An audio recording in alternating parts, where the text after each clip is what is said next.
जंगलों रह जया आदिवासी जंगल रखवाला रे।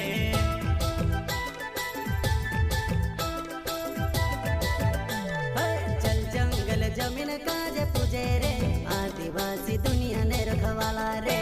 बाप देव खतरी काज पूजे रे आदिवासी सबसे निराला रे।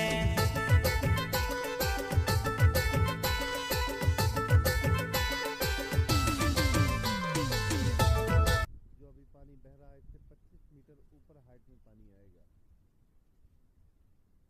और यहाँ पे बादल छाए हुए हैं पहाड़ों के ऊपर। थोड़ी थोड़ी बर्फबारी भी हुई है ऊपर पहाड़ों में। मौसम बड़ा ही मनोरम दृश्य है, आनंददायक।